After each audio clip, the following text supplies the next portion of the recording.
Hey Blood Bowl fans, welcome back to Attacker Down, and we are looking forward at week 7 of the TGS Blood Bowl League. Coming off a bye last week, the Beardmen stand to be refreshed for their face-off against the Bamazons in game number 1. But the Bamazons are following on from a big win against playoff contenders, the Strafers. While there are a few errors in their play, including this ridiculous slip leading to the demise of Panthro, the Amazons fought hard against the Strafers, not only showing that they can bring the pain, but strategically they are astute enough to single out and target star player like Stanley Goodspeed.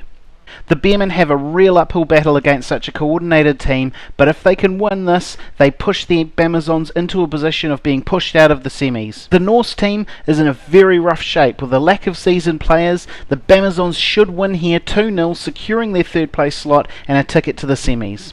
While the Bamazons have an easy win into the semis, the Strafers have no such luck, as just as planned will be itching for a good scrap after last week's big loss to the Lustrian team. The Strafers seem to really be struggling with their successes. They are making some really bad plays from the sort of playmakers that really should know better, especially John Rambo, reaching for the stars only to fall on his face.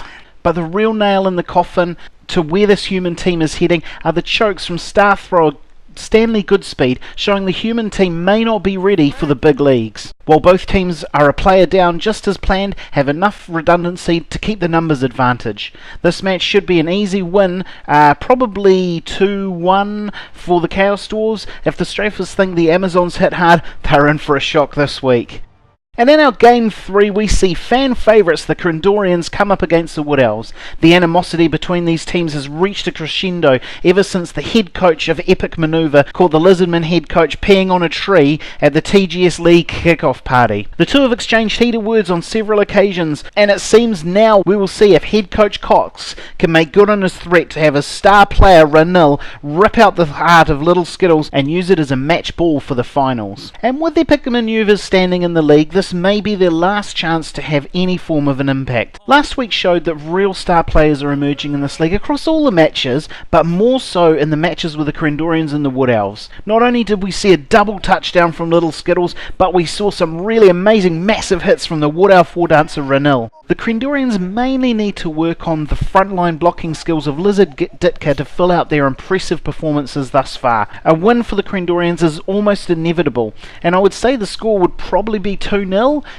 We could even push 3-0 here, guys. As you can see in this footage here, Epic Manoeuvres won't be epic without players, and the Hollywood Horrors just beat them down last week. The biggest story though of this match will be, can the Lizardmen do enough damage to the decimated Wood Elf roster to keep Lil Skittles alive for the semi-finals? Game 4 this week sees VoxForce fault again to AJ's Hollywood Horrors as they pull out of the league. While this commentator has spoken up against the brazen excesses of the Dark Elves, after all, sodomy isn't really training. But there were very good reasons for Bebop to pull VoxForce out, and we do wish you all the best, Bebop.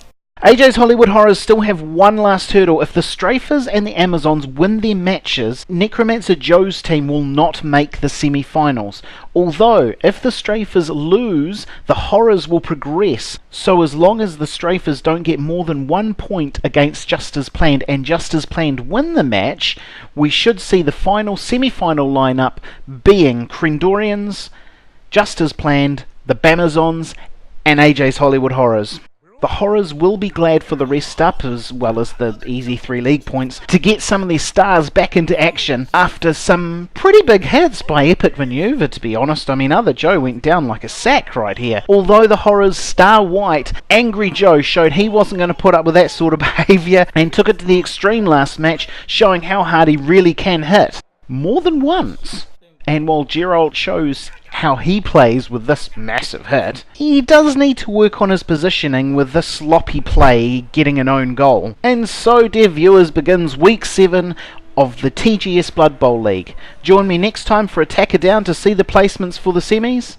And it is worth noting, if you want to see more of the head coach of VoxForce, Bebop Vox, there is a link to his channel in the sub bar. I really recommend you go along and have a look and see what he's got to offer. He's been a fantastic entertainer thus far. Other than that, guys, I hope you will be seeing more from me in another week's time. Catch you later.